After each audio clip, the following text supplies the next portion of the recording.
Assalamualaikum warahmatullahi wabarakatuh.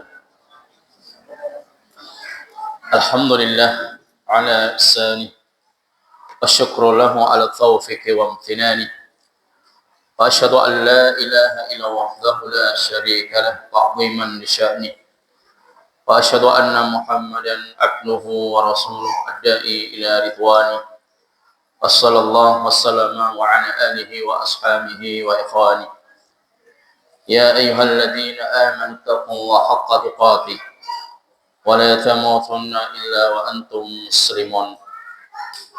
وقال رسول الله صلى الله عليه وسلم وما اجتمع قوم في بيت من بيوت الله يتلون كتاب الله ويتدارسونه بينهم إلا نزلت عليهم السكينة وغشيتهم الرحمة وحفتهم الملائكة وذكرهم الله في من عنده. أما بعد. Akhwani wa akhwati fillah, a'azzani Allah wa iyyakum. Alhamdulillah, atas izin Allah Subhanahu wa taala kita bisa bertemu kembali dalam suatu majelis yang penuh diberkahi oleh Allah Subhanahu wa taala, sebagaimana yang disabdakan oleh Rasulullah sallallahu alaihi wasallam bahwa majelis ilmu adalah salah satu sebab Allah menurunkan rahmatnya, dan juga dengan adanya majelis ilmu Allah Subhanahu wa taala akan menurunkan para malaikatnya untuk mengelilingi para thalabatul ilmi. Dan juga dengan sebab orang menghadiri majelis ilmu, semua makhluk yang ada di bawah tanah maupun yang ada di dalam lautan, mereka akan memintakan ampunan kepada Allah Subhanahu wa taala agar orang-orang yang menghadiri majelis ilmu diampuni, mendapatkan maghfirah dari Allah Subhanahu wa taala. Dan juga dengan adanya sebab talabul ilmi, Allah Subhanahu wa taala akan memudahkan seseorang masuk ke dalam surganya, sebagaimana disabdakan oleh baginda Rasulullah sallallahu alaihi wasallam, "Man salaka tariqan yaltamisu fihi 'ilman, sahalallahu lahu tariqan ilal jannah." Barang siapa yang menempuh suatu perjalanan dari rumah menuju ke majelis ilmu dalam rangka tafaqquh fid din, mempelajari Alkitab dan juga As-Sunnah, maka Allah Subhanahu wa taala akan memudahkan baginya masuk ke dalam surganya. Khawatul Islam, a'azzani Allah wa iyyakum. Insyaallah pada kesempatan malam ini kita akan melanjutkan kembali kajian setiap hari Sabtu malam Ahad, pembahasan dari kitab Syarah Riyadhus Shalihin yang ditulis oleh Syekh Muhammad bin Shalih Al-Utsaimin rahimahullah. Kita masih sampai pada pembahasan hadis qudsi. Dan ini adalah satu hadis sampai 4 pertemuan. Ya.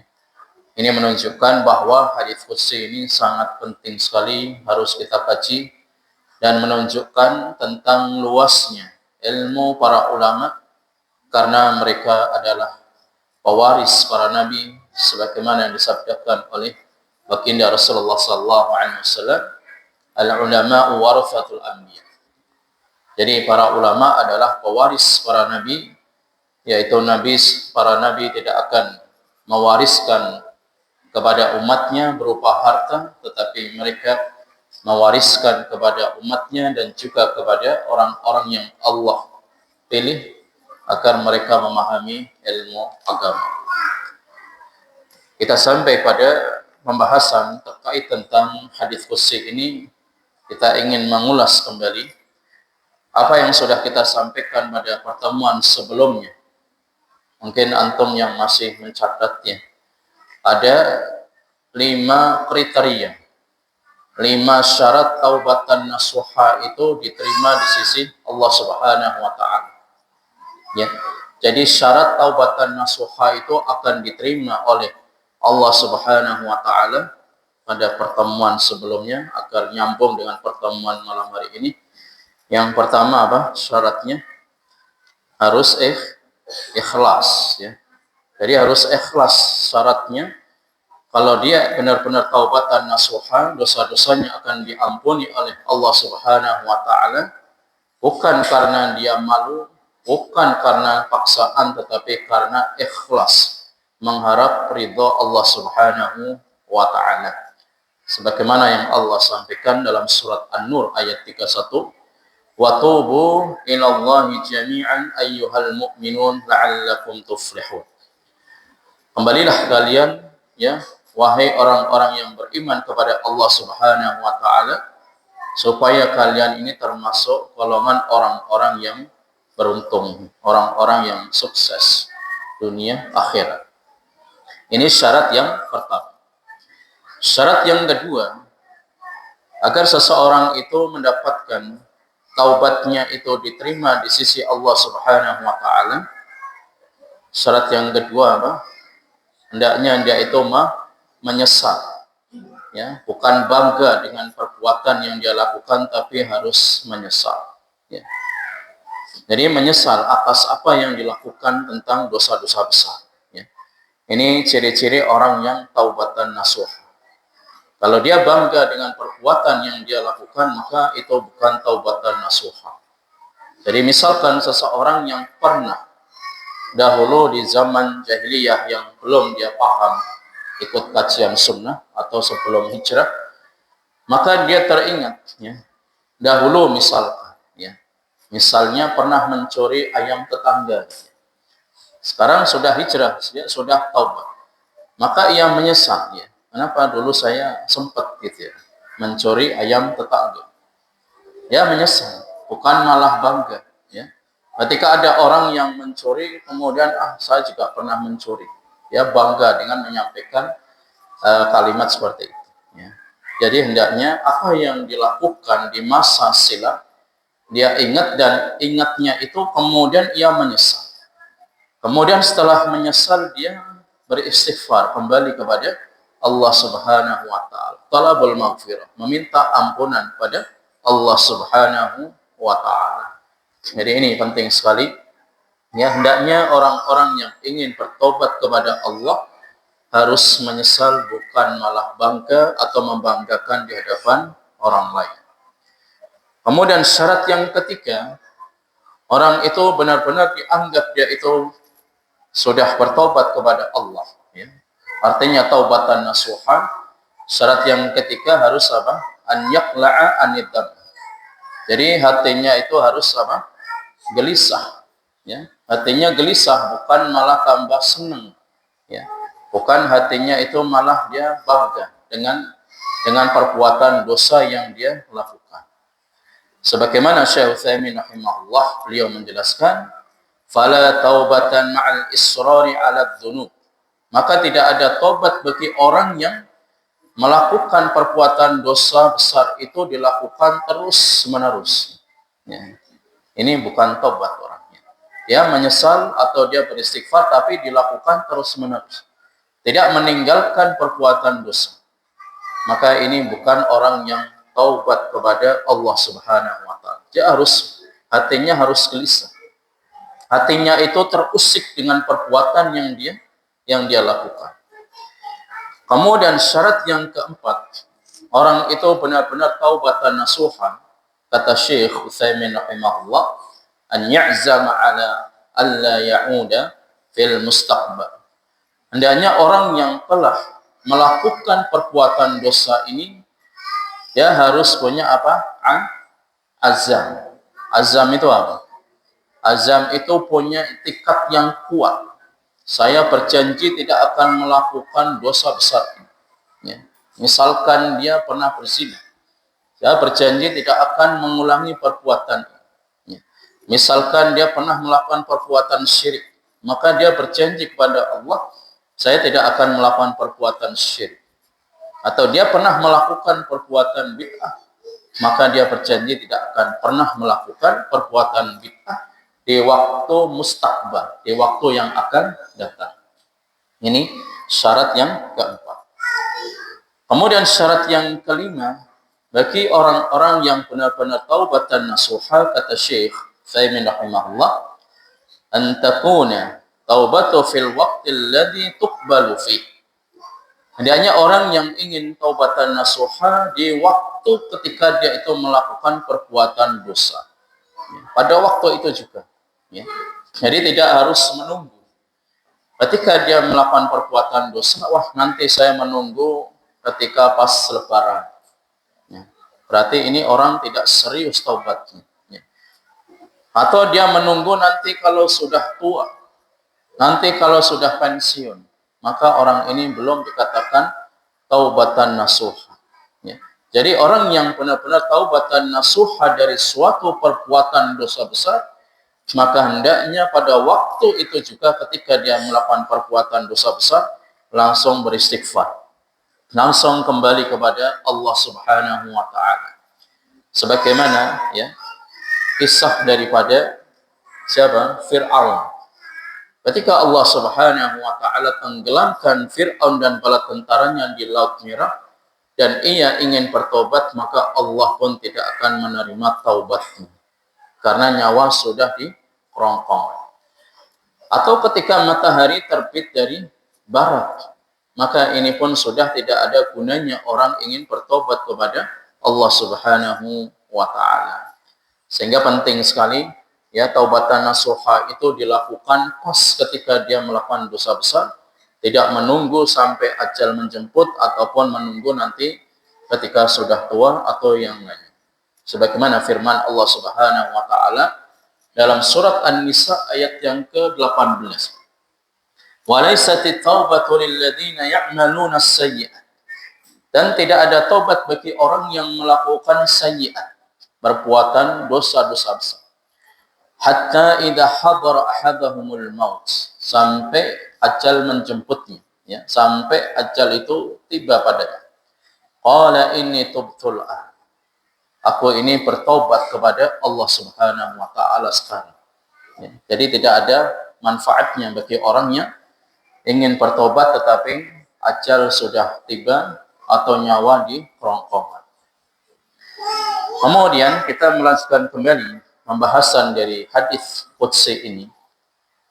Ketika Nabi Shallallahu Alaihi Wasallam menyampaikan ya di dalam hadis qudsi ini bahwa Rasulullah Sallallahu Alaihi Wasallam menyampaikan, "Lau anna awwalakum wa akhirakum wa insakum wa jinnakum kanu ala atqa qalbi rajulin wahidin minkum, ma zada dzalika fi mulki syai'a."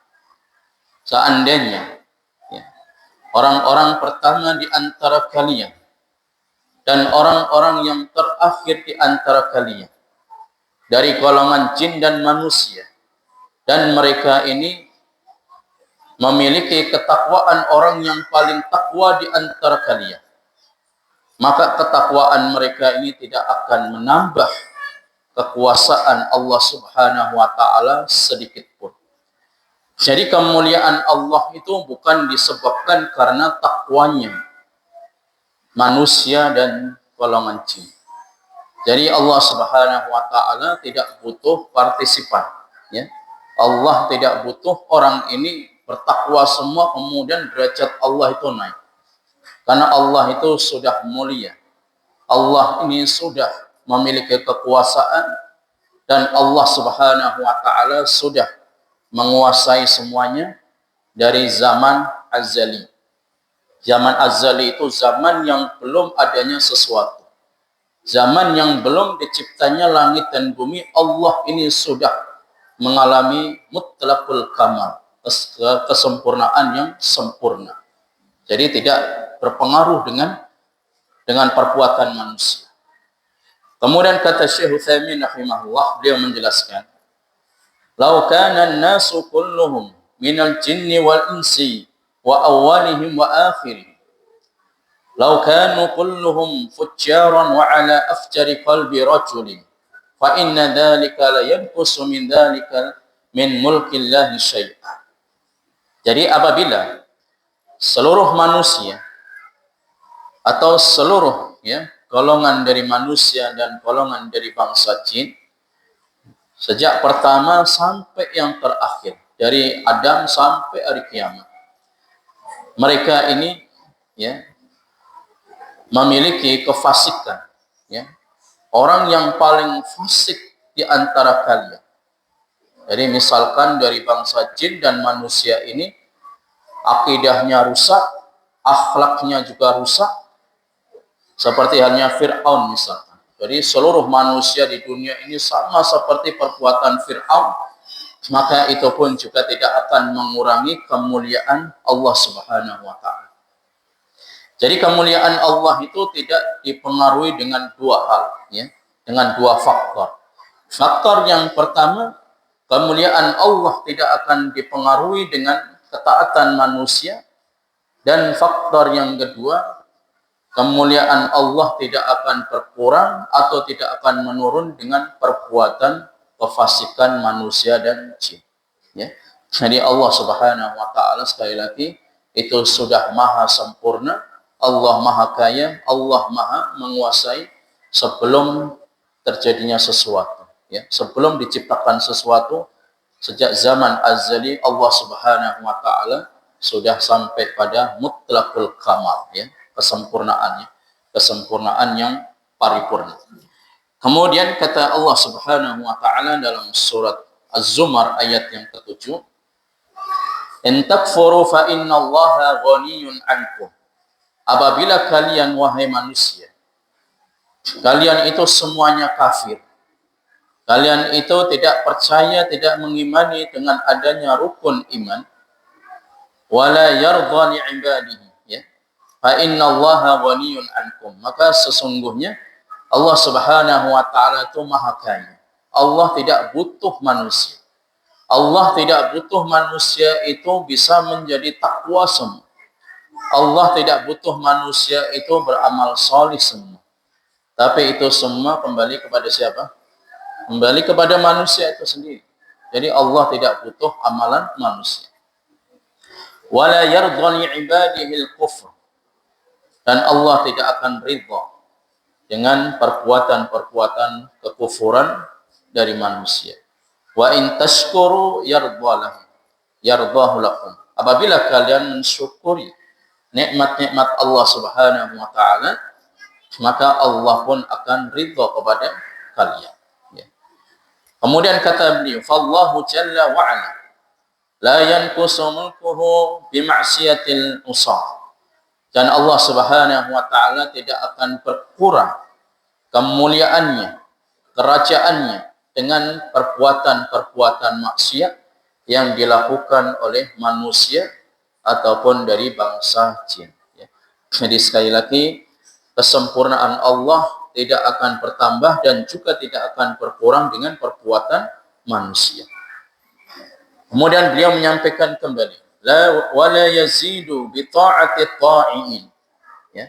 Jadi kalau kesempurnaan Allah itu tidak akan bertambah dengan ketaatan seluruh manusia. Kalau seluruh manusia di dunia ini, mereka ini bertakwa sebagaimana takwanya Nabi Muhammad, itu pun juga tidak akan menambah kemuliaan Allah Subhanahu wa ta'ala. Wa huwa mulkullahu ala kulli hal. Karena kerajaan, ya, kekuasaan itu milik Allah Subhanahu wa ta'ala. Ala kulli hal, ya, atas segala sesuatu, ya, itu milik Allah Subhanahu wa ta'ala. Fa fi hadhihi al-jumal al-thalath dalil ala ghani Allah, ala ghina Allah Subhanahu wa ta'ala wa kamal sultani. Dari pernyataan di atas, ya, tiga kalimat di atas ini menjadi dalil bahwa Allah Subhanahu wa ta'ala itu maha kaya. Ya, Allah maha kaya, Allah tidak butuh dengan suatu apa. Kalau misalkan ada orang yang bertanya, kenapa Allah Subhanahu wa ta'ala mengutus para malaikatnya untuk menurunkan hujan? Kenapa Allah mengutus di antara malaikatnya untuk meniupkan ruh ke janin wanita yang sedang hamil? Kenapa Allah Subhanahu wa ta'ala mengutus malaikat untuk mencatat amal yang baik dan yang buruk? Itu artinya Allah tidak butuh malaikat. Ketika Allah Subhanahu wa ta'ala memberikan tugas kepada malaikat ini, sebenarnya Allah memuliakan mereka. Beda dengan manusia. Kalau manusia misalkan ada seorang raja, atau presiden, perdana menteri, atau seorang sultan, pasti dia itu akan memiliki wuzara, ya. Pasti akan memiliki menteri, pasti akan memiliki staf-staf yang ada, karena tidak mungkin raja ataupun presiden itu akan bisa berjalan sendiri. Ya. Jadi tidak akan mungkin. Makanya para raja, para penguasa itu butuh, ya, butuh orang-orang yang bisa menjalankan tugasnya sesuai dengan mandat presiden ataupun raja. Tapi Allah Subhanahu wa taala sekali lagi tidak butuh malaikat. Allah tidak butuh rasul, Allah tidak butuh manusia. Karena apabila ada makhluk yang mendapatkan tugas dari Allah, itu artinya Allah sedang memuliakan makhluk tersebutnya. Ketika Allah mengutus malaikat Jibril untuk menyampaikan wahyu kepada Nabi Muhammad SAW, itu berarti Allah memuliakan malaikat Jibril dan seterusnya.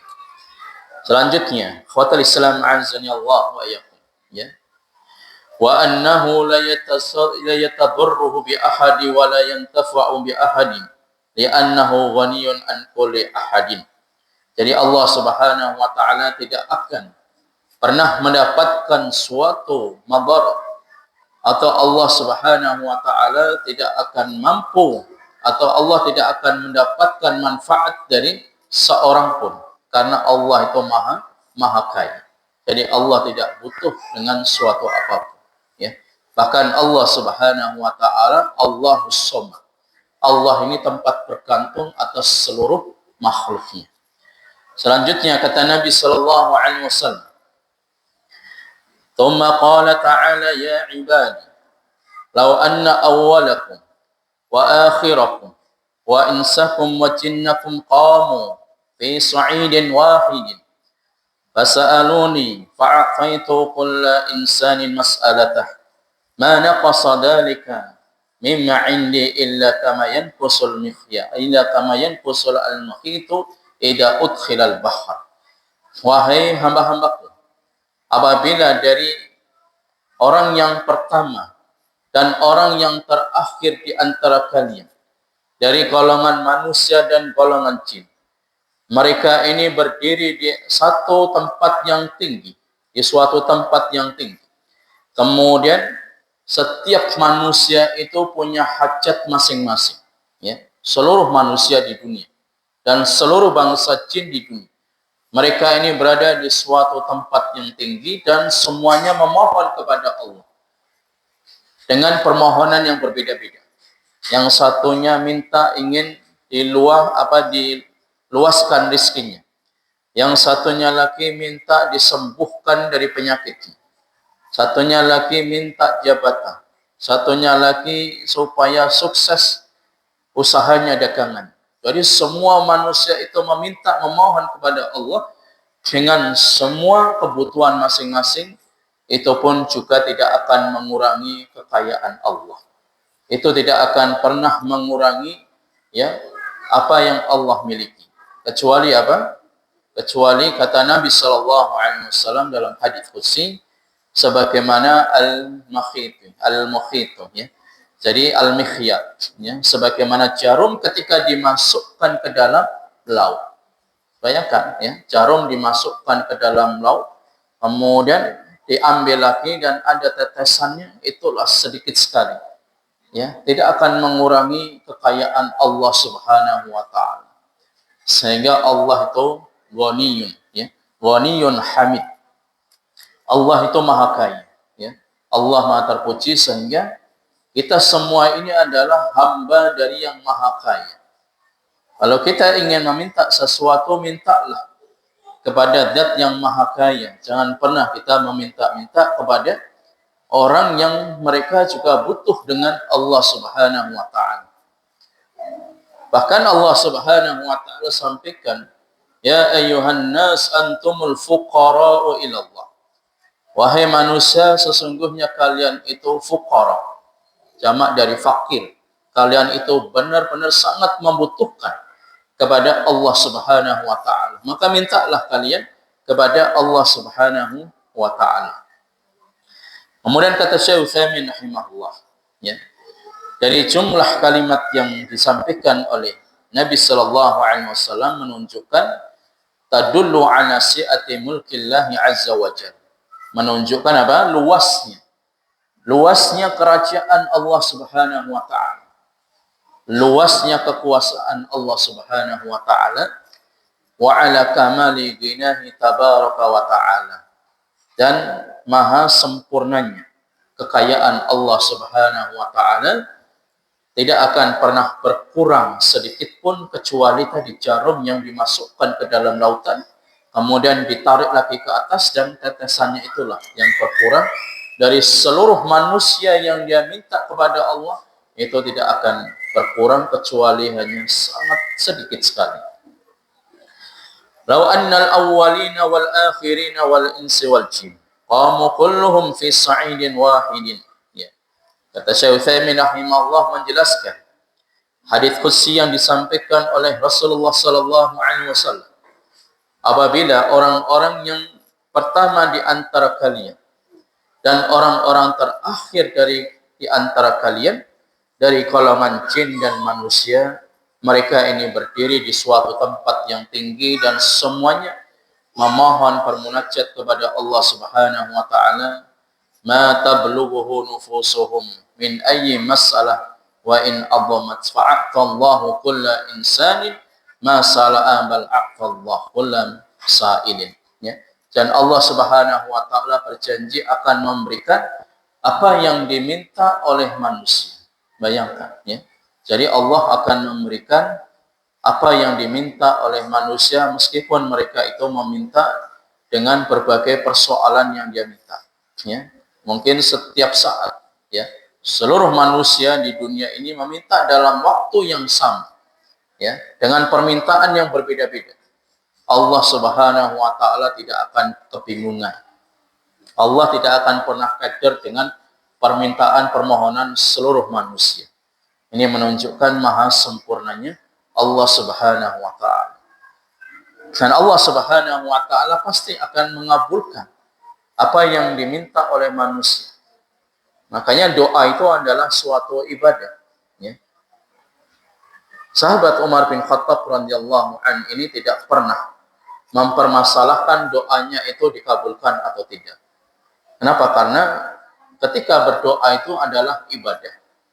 Dan setiap ibadah itu pasti akan mendapatkan pahala dari Allah Subhanahu wa taala. Adapun apa yang Allah berikan kepada kita di dunia itu hanyalah bonus. Yang intinya Allah Subhanahu wa taala akan memberikan thawab, ya. Ajrun, pahala itu nanti di akhirat kelak berupa kenikmatan surga, ya. Itulah yang Allah janjikan kepada orang-orang yang beriman akan memberikan rahmat. Karena Allah Subhanahu wa taala memiliki 100 rahmat. Satu rahmat Allah bagikan ke seluruh makhluk di dunia. Bukan hanya muslim, orang kafir pun dapat rahmat dari Allah berupa kesehatan, berupa kekayaan materi dan sebagainya. Itu baru satu rahmat.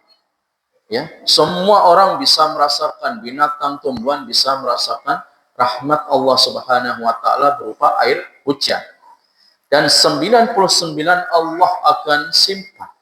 Rahmatnya akan diberikan kepada orang-orang yang beriman ketika mereka mendapatkan kenikmatan di surganya Allah Subhanahu wa taala.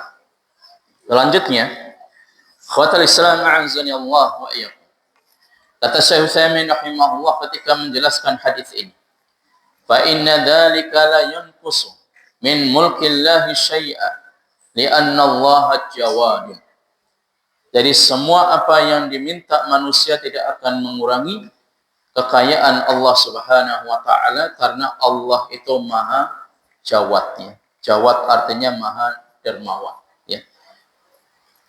Wasidun azimul ghanin wasi'ul 'ata azza wa jalla, ya. Jadi Allah itu maha kaya, Allah ini maha agung, dan Allah itu akan memberikan semua apa yang diminta oleh manusia. Makanya ketika kita berdoa pun tidak boleh tergesa-gesa, ya. Bagaimana di antara bentuk ketergesaan orang dalam berdoa, misalkan, ya Allah saya sudah berdoa selama 1 tahun, tapi belum pernah atau belum mendapatkan karunia berupa keturunan ketika dia belum mendapatkan keturunan. Maka ketika dia menyampaikan ucapan seperti itu dan dia sudah berdoa, itu termasuk di antara ketergesa-gesaan dalam berdoa. Ya. Jadi terus kita berdoa pada Allah Subhanahu wa taala sampai Allah Subhanahu wa taala akan mengabulkan doa kita. Kalau Allah belum mengabulkan doa kita, maka apa yang kita minta itu akan disimpan oleh Allah Subhanahu wa taala dan akan diberikan nanti di akhirat kelak. Ya. Ini terkait tentang masalah ya kehidupan yang kita alami, kita terus untuk bermunajat, berdoa kepada Allah Subhanahu wa taala.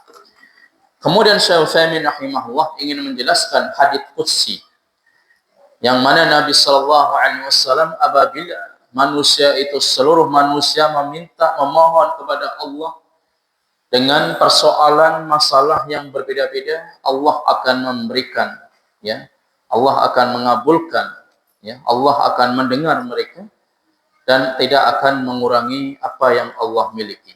Ya. Kata Syekh Utsaimin rahimahullah, "Aghmisa al-makhitu fil bahri wanzur madza yanqusu al-bahr." Ya. Jadi ketika jarum dimasukkan ke dalam lautan, maka lihatlah apa yang ada pada lautan tersebut atau samudra, ya, samudra yang luas. Ya. Kemudian dimasukkan jarum ke dalam, kemudian diangkat lagi. Apakah ada tetesan dari jarum tersebut? Ya. Jadi sangat sedikit sekali, tidak akan pernah mengurangi apa yang Allah miliki. Selanjutnya kata Syekh Utsaimin rahimahullah, "Wala ya'khudhu al-mukhitu min al-bahri syai'a yumkinu an yunsaba ilaihi." Dan tidak akan mungkin jarum itu akan menyerap air yang ada di lautan atau di samudra. Jadi akan mungkin kemudian jarum itu dimasukkan ke dalam lautan, air laut itu langsung akan surut, ya, akan habis, kan tidak mungkin. Tidak ada pernah ceritanya. Kecuali adalah cerita-cerita fiktif, ya. Cerita-cerita dongeng, dusta, bohong, itu mungkin, ya. Kesedot air laut itu akan habis dengan dimasukkan jarum tersebut. Tapi ini adalah suatu khurafat, ya, khayalan yang tidak ada sumbernya dan tidak bisa diuji secara ilmiah. Kemudian khawatul Islam a'azanillahu wa iyyakum, ya. Wadhalika li'annahu azza wa jalla wasi'ul ghan jawadun majid karimun subhanahu wa ta'ala. Oleh karenanya Allah Subhanahu wa ta'ala itu maha luas, maha luas, ya, kekayaannya, dan Allah Subhanahu wa ta'ala maha dermawan, dan Allah Subhanahu wa ta'ala, ya, maha karim, ya, maha mulia, ya. Jadi sekali lagi, kekuasaan, kekayaan Allah Subhanahu wa ta'ala tidak akan berkurang dari apa yang diminta oleh seluruh manusia di dunia, kecuali bagaikan jarum yang dimasukkan ke dalam lautan, kemudian tidak akan berpengaruh sedikit pun apa yang ada di dalam lautan ataupun di samudra tersebut. Selanjutnya, Nabi Shallallahu Alaihi Wasallam menyampaikan dalam hadis qudsi yang panjang ini, ya, "Ya ibadi, innama hiya a'malukum ukhsiha lakum thumma uwaffikum iyyaha." Ya. Wahai hamba-hambaku, sesungguhnya itu adalah amalan-amalan kalian, ya, dan aku akan mencatatnya kepada kalian. Kemudian Allah akan berikan balasan dari amalan-amalan manusia yang dia lakukan. Maknanya kata Syekh Utsaimin rahimahullah, innama hiya a'malukum, itu adalah amalan-amalan kalian, maksudnya adalah asya'nu kulluhu annal insana ya'maluhu. Jadi apa yang dilakukan manusia itu akan dicatat oleh Allah Subhanahu wa ta'ala. Bukan hanya amal, bahkan lisan yang kita ucapkan itu pun akan dicatat, ya, oleh si raqib dan atid. Ma yalfidu min qaulin illa ladaihi raqibun atidun. Tidak ada suatu ucapan yang keluar dari mulut manusia kecuali di situ ada raqib dan atidnya. Jadi bukan malaikat raqib dan atid, tetapi Itu artinya pencatat suatu amal kebaikan dan atid pencatat amal keburukan, ya. Tapi yang sering disampaikan, ya, itu adalah malaikat raqib dan atid.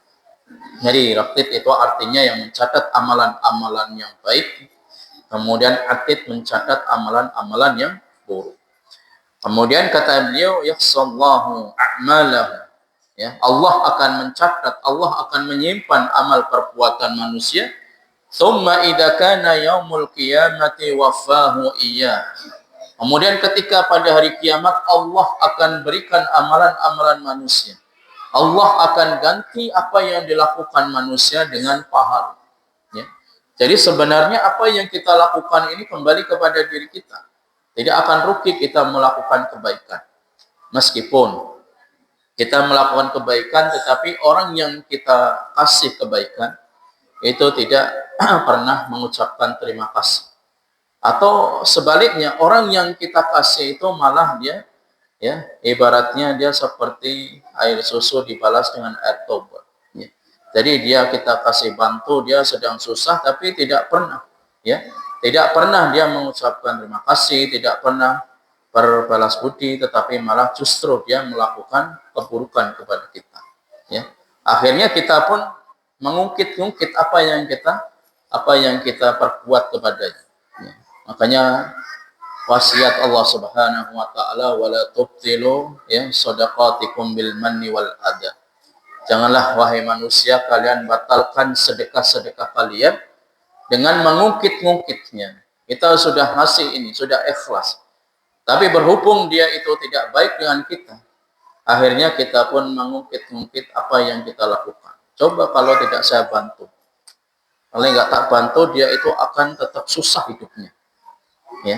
Jadi ini adalah bentuk daripada kekecewaan, ya. Kesel karena sudah dibantu tapi tidak pernah terima kasih, tidak pernah balas budi. Itulah manusia. Sedangkan Allah Subhanahu wa taala, ya, apa yang dilakukan oleh manusia itu akan dicatat semuanya. Jadi abaikan saja. Kita melakukan kebaikan itu bagaikan seperti kita ini buang hajat. Ya udah, nggak usah kita hitung-hitung, nggak usah kita pikirkan, nggak usah kita ceritakan kepada orang lain. Karena itu akan kembali kepada diri kita.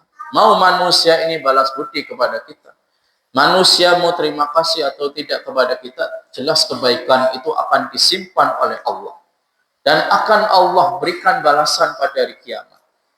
Jadi nggak usah kita membatalkan sedekah kita, bantuan kita, donasi kita ketika orang yang kita bantu ini dia malah tidak seperti yang kita harapkan. Ya, itu malah akan membatalkan sedekah kita, membatalkan bantuan kita kepada orang tersebut dan kita tidak mendapatkan apa-apa. Ya. Jadi hendaknya apa yang kita lakukan kebaikan itu akan dibalas oleh Allah Subhanahu wa taala. Sehingga Allah Subhanahu wa taala sampaikan dalam surat Az-Zalzalah, "Faman ya'mal mithqala dzarratin khairan yarah." Barang siapa yang melakukan suatu amal sebesar biji dzarrah, ya. Biji dzarrah ini sangat kecil.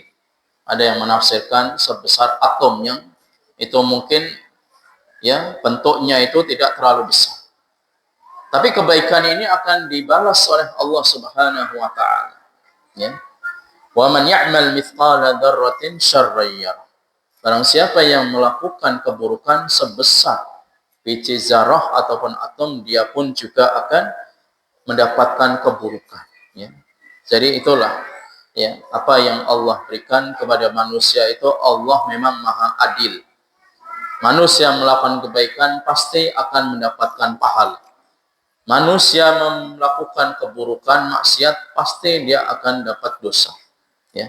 Jadi kembali kepada diri kita semua. Makanya kita melakukan kebaikan tidak perlu kita hitung-hitung, tidak perlu kita untuk kita catat, tetapi cukuplah Allah Subhanahu wa taala yang mencatat amal perbuatan kita, karena semuanya itu akan dibalas oleh Allah Subhanahu wa taala. Kemudian Syekh Utsaimin rahimahullah menjelaskan dalam hadis ini, "Faman wajada khairan." Barang siapa yang mendapatkan kebaikan, apa yang harus dilakukan? Falyahmadillah. Maka hendaknya dia pun memuji Allah Subhanahu wa taala. Kalau dia dapatkan kebaikan-kebaikan, dimudahkan dalam beramal salih, dimudahkan dalam mengais rezekinya, maka cukuplah dia untuk memuji Allah Subhanahu wa taala. Wa man wajada ghairu dzalika fala yalumanna illa nafs. Apabila dia mendapatkan keburukan atau yang tidak ia sukai, maka janganlah ia mencela kecuali dirinya sendiri, ya.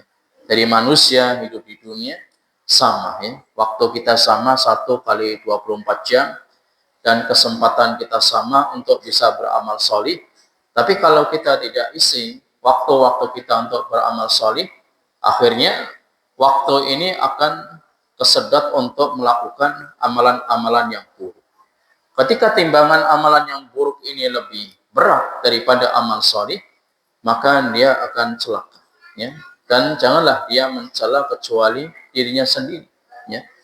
Kata Allah Subhanahu wa taala, ya, sebagaimana di dalam surat Al-Qari'ah, ya, Allah Subhanahu wa taala sampaikan, ya, fa amma man thaqulat mawazin, ya, barang siapa yang timbangannya itu, ya, dia besar, ya, dia berat timbangannya, maka dia pun akan mendapatkan, ya, ma'isyah, ya, akan mendapatkan fa'innahu, ya, akan mendapatkan kehidupan yang lebih baik, ya. Tapi sebaliknya kalau dia mendapatkan, ya, amalan-amalan yang buruk ini lebih besar, ya, maka dia pun juga fa ummuhu hawiyah, dia akan mendapatkan neraka, ya, hawiyah. Wa ma adraka ma hiya narun hamiyah. Dan ia tidak akan mendapatkan hawiyah kecuali itu adalah artinya api neraka yang menyala-nyala. Jadi sekali lagi, apa yang kita lakukan itu tidak akan pernah rugi meskipun manusia tidak pernah melihat kita, ya. Jadi contohnya, ya, dengan ada pembangunan masjid ini, ya, sesuai dengan kemampuan kita dan keikhlasan kita. Apa yang kita miliki kita terus untuk bisa ta'awun, ya. Lalu kita memiliki, ya, sesuai dengan rizki yang kita miliki dan kita mau menginfakkan, maka itu juga akan dicatat oleh Allah Subhanahu wa taala. Tapi kalau ekonomi kita, rizki kita sedang sempit, kita masih punya kesempatan untuk berdoa. Untuk berdoa kepada Allah agar apa? Agar masjid yang kita, ya, yang kita huni ini bisa disempurnakan oleh Allah Subhanahu wa taala.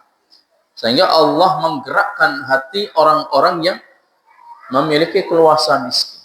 Jadi jangan sampai kita ini kerdil, ya. Jadi kita nggak punya apa-apa, kemudian kita juga nggak mau berdoa. Maka ini sama halnya kita ini tidak mau mengisi kehidupan kita ini dengan beramal soleh. Jadi sekali lagi, ya, Allah masih memberikan kesempatan kepada kita untuk bisa beramal soleh, maka gunakanlah, ya, waktu ataupun siap kita ini untuk terus beramal soleh, ya. Insyaallah kita lanjut setelah adzan.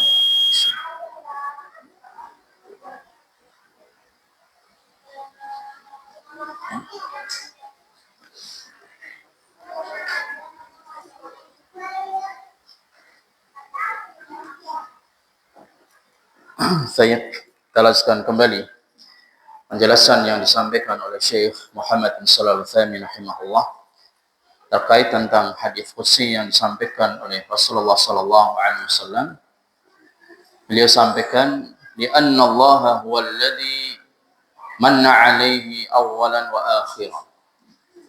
Kenapa Nabi sallallahu alaihi wasallam di dalam hadis qudsi, ya, itu yang memang sumbernya dari Allah tapi yang melafalkan dari Nabi sallallahu alaihi wasallam. Di dalam hadis qudsi sering diulang, "Law anna awwalakum wa akhirakum wa insakum wa jinnakum." Terus diulang seperti itu. Itu kata Syekh Utsaimin rahimahullah, alasannya adalah karena Allah Subhanahu wa taala yang memberikan rezeki dari orang-orang terdahulu, dari Nabi Adam alaihissalam sampai orang-orang terakhir di akhir zaman. Itu maksudnya, ya. Jadi semuanya itu yang memberikan rezeki, yang memberikan karunia Allah Subhanahu wa taala kepada seluruh manusia dan bangsa jin. Selanjutnya, ya, kata Syekh Utsaimin rahimahullah, ya, wa huwa alladhi mana'a nafsahu, ya, Kemudian ketika Allah Subhanahu wa taala memberikan seluruh karunia kepada manusia dan juga bangsa jin dari awal sampai akhir, manna alaihi awalan bil amali. Yang pertama Allah berikan pada mereka dengan amal perbuatan. Thumma manna alaihi thaniyan bil jaza. Kemudian Allah memberikan balasan, Jadi setelah manusia dimudahkan untuk beramal, maka manusia pun akan mendapatkan balasan dari Allah Subhanahu wa taala. Sebagaimana dalam firman-Nya dalam surat Al-An'am, Allah sampaikan, "Man jaa'a bil hasanati falahu asyru amsalihha." Barang siapa yang melakukan satu kebaikan, maka Allah akan lipat gandakan 10 kali lipat.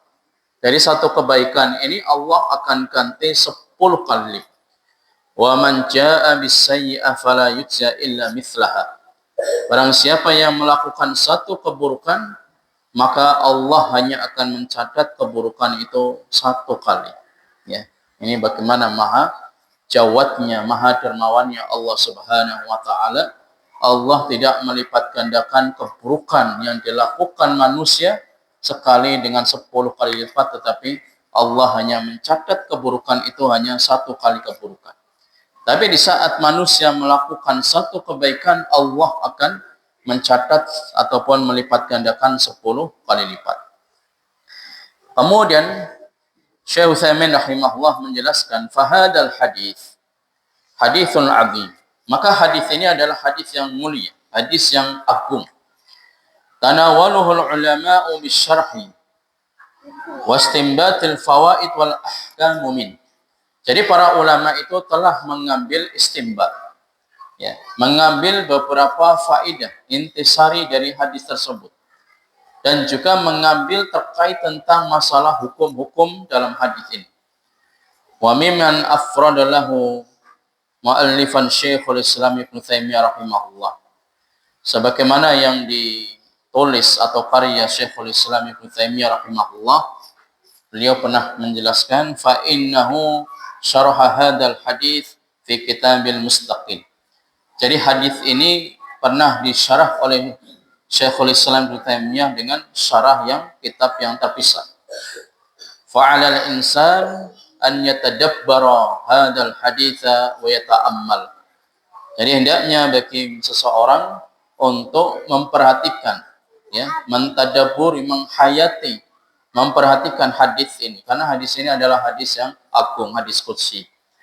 Wala siyamal jumlatul akhirah minhu. Terlebih lagi pada jumlah hadis ataupun pada teks kalimat dalam hadis yang terakhir ini. Wa hiya annal insana yajzam bi amalihi in khairan fa khairan wa in syarran fa syarran. Jadi manusia akan mendapatkan balasan yang sesuai dengan amal perbuatannya. Kalau dia melakukan kebaikan, maka akan mendapatkan kebaikan. Kalau dia melakukan keburukan, maka dia pun akan mendapatkan keburukan yang setimpal. Wa hadha huwa wajhun wada'al muallif li hadzal hadits fi babil mujahadah. Inilah yang ditulis oleh muallif, yaitu Al-Imam An-Nawawi rahimahullah dalam kitabnya Riyadhus Shalihin, sehingga beliau memasukkan hadis ini adalah hadis pada bab mujahadah, untuk bersungguh-sungguh dalam beramal salih. Annal insana yanbaghi lahu an yujahida nafsahu. Dan seyogyanya bagi seseorang untuk bersungguh-sungguh, untuk terus bersungguh-sungguh bermujahadah pada dirinya sendiri, wa an ya'malal khaira, dan hendaknya dia untuk beramal salih, hatta yajida ma 'indallahi khaira wa a'dhama ajra, sampai ia mendapatkan pahala yang besar dari Allah Subhanahu wa taala. Demikian ikhwatal Islam, azani Allah wa yakum. Hadits qudsi yang panjang ini kita sampai menjelaskan di 4 sesi ataupun 4 pertemuan.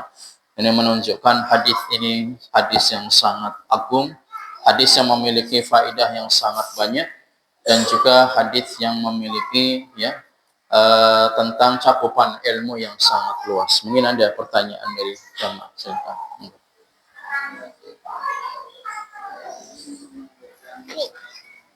Coba. Api. Om. Om.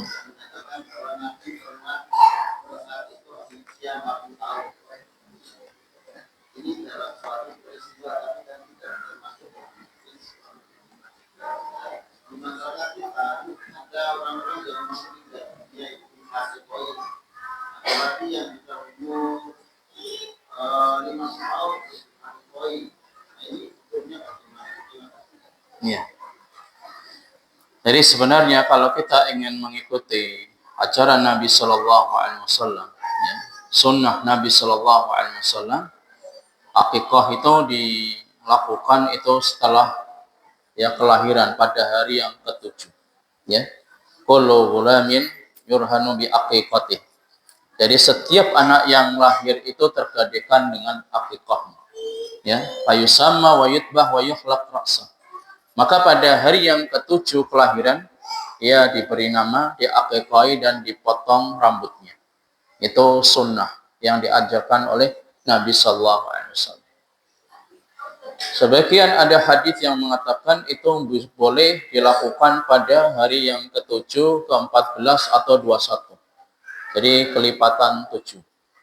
Tapi setelah itu, ya, kalau anak itu sudah remaja, kemudian dewasa, memang sebagian di antara Syafi'iyah mengatakan nggak apa-apa dia ketika orang tuanya ini mampu, anak ini sudah berusia remaja tetap diakikah. Tapi kalau kita ingin mengikuti apa yang dilakukan oleh Nabi Shallallahu Alaihi Wasallam, beliau melakukan akikah kepada dua cucunya Hasan dan Husain itu dengan 2 ekor kambing. Ya, ini menunjukkan apa? Bahwa anak laki-laki itu boleh diakikahi dengan 1 ekor kambing. Karena Nabi ya akikah bi Husain ya, bi Husain, Hasan dan Husain ini dengan 2 ekor. Ya. Ini menunjukkan apa? Nabi Shallallahu Alaihi Wasallam memberikan akikah kepada cucunya itu pada hari ke-7. Ya. Jadi memang ada sebagian ulama Syafi'iyah yang mengatakan tidak mengapa dia itu diakikahi ketika anak di usia remaja ataupun dewasa. Tapi sebenarnya ini sudah kelewat. Apalagi kalau anak itu mengakikahi dirinya sendiri. Padahal anak yang baru lahir ini kan tergadekan. Yang menebus gadean itu adalah orang tua, bukan anak itu sendiri.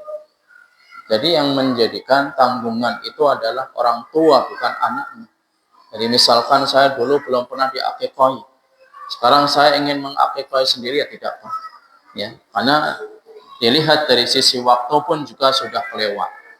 Kemudian dilihat dari sisi hukum pun itu hukumnya orang tua kepada anaknya yang mengambil akikah itu adalah yang tergadekan. Jadi yang menebus itu adalah orang tuanya. Ya.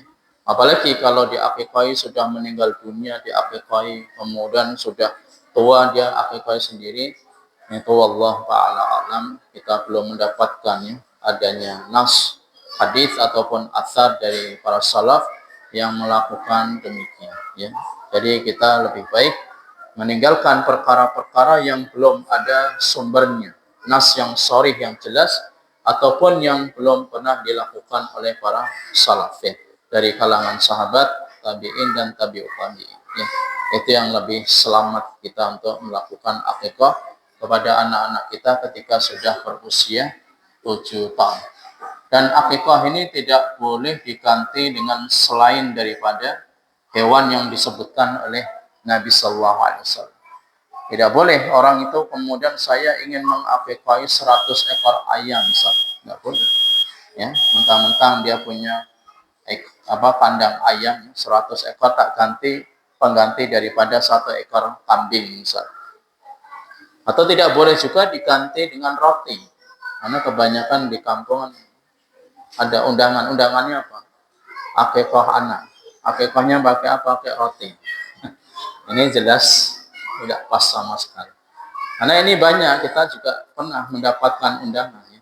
Undangan mengakikahi anaknya, ternyata hanya roti. Ini nggak pas sama sekali. Kalau ini dibiarkan nanti akan terus menjadi tradisi kebiasaan budaya di masyarakat. Jadi kalau Nabi mengakikahi ya, Hasan Husain dengan kambing ya sudah. Itulah yang menjadi sumber hukum bahwa akikah itu hanya boleh dilakukan dengan seekor kambing atau 2 ekor kambing. Tidak boleh diganti dengan yang lainnya. Wallahu a'lam. Cukup.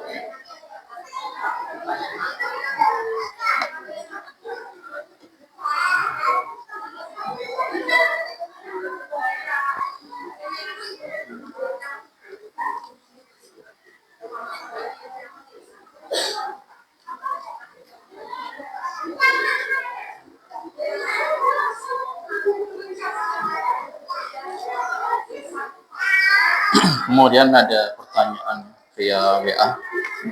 Assalamualaikum. Waalaikumsalam. Ustaz, izin bertanya, apa efek doa terhadap takdir yang telah ditetapkan Allah Subhanahu wa taala? Yang kedua, tata cara doa yang dinilai ibadahnya. Jadi yang pertama terkait tentang masalah doa, Nabi Shallallahu Alaihi Wasallam pernah menyampaikan la yaruddul qada illa doa. Tidak ada sesuatu yang bisa menolak qada, keputusan Allah, kecuali dengan doa. Ya. Dan sebenarnya ya masalah takdir itu memang Allah sudah mencatat dalam kitabnya Lauhul Mahfuz. Kemudian misalkan kasusnya seperti ini. Jadi orang ini sudah mendapatkan ya ketetapan dari Allah Subhanahu wa taala, ya. Dia mendapatkan kesulitan, ya. Kesulitan dalam mengais rezeki sudah ditetapkan oleh Allah. Karena dalam hadis itu ketika janin itu sudah berusia 120 hari, itu fayuktabu alaihi, ya. Bi ajalihi wa amalihi wa syaqiyyun aw sa'idun, ya. Jadi sudah ditetapkan tentang amalnya, amal perbuatan, ajalnya, kemudian sengsara dan bahagia. 4 ketetapan yang sudah ditetapkan ketika bayi itu berusia 120 hari. Kemudian dia lahir di dunia dan Allah Subhanahu wa taala sudah menetapkan, kemudian ia kesulitan dalam mengais rezeki, dalam berusaha. Tapi dia terus berdoa kepada Allah.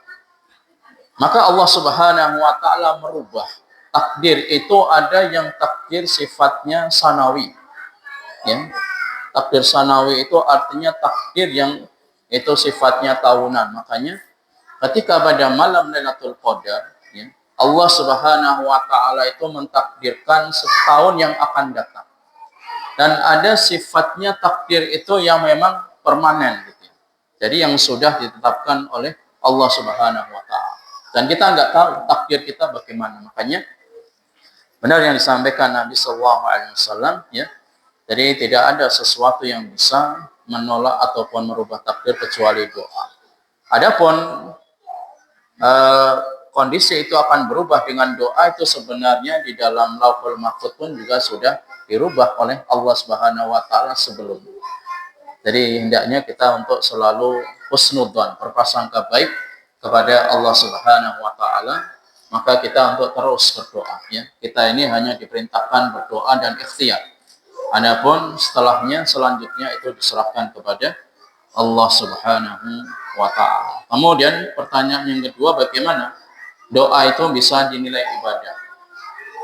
Karena doa itu adalah bagian daripada ibadah. Syekh Muhammad bin Abdul Wahhab dalam kitabnya Al-Ushul Tsalatsah, beliau menjelaskan min anwa'il ibadah, di antara macam-macam ibadah di situ disebutkan, ya. Jadi disebutkan di situ ada dzikir, ya. Kemudian di situ ada isti'anah, minta pertolongan. Kemudian di situ ada istighatsah, juga sama minta pertolongan.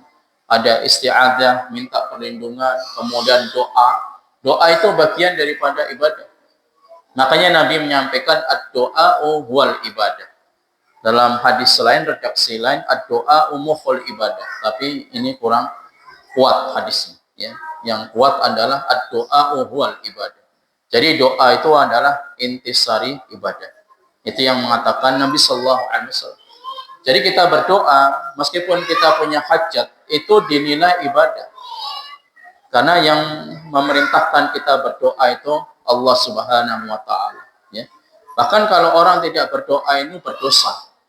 Berdosa dia kalau tidak berdoa, karena Allah ini mengatakan orang-orang yang innalladzina yastakbiruna an ibadati sayadkhulun jahannam madakhirin, ya.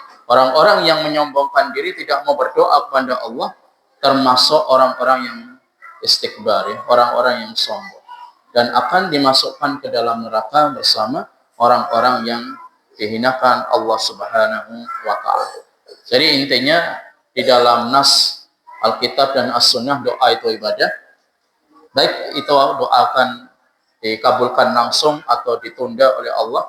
Yang jelas setiap kali berdoa itu kita sedang beribadah kepada Allah Subhanahu wa taala, ya. Demikian yang bisa kita sampaikan. Mudah-mudahan bisa dipahami dan bisa kita amalkan dalam kehidupan sehari-harinya. Meskipun kajian ramai, tetapi kita tetap bisa fokus untuk menyimak kajian ini dan tetap mencatatnya.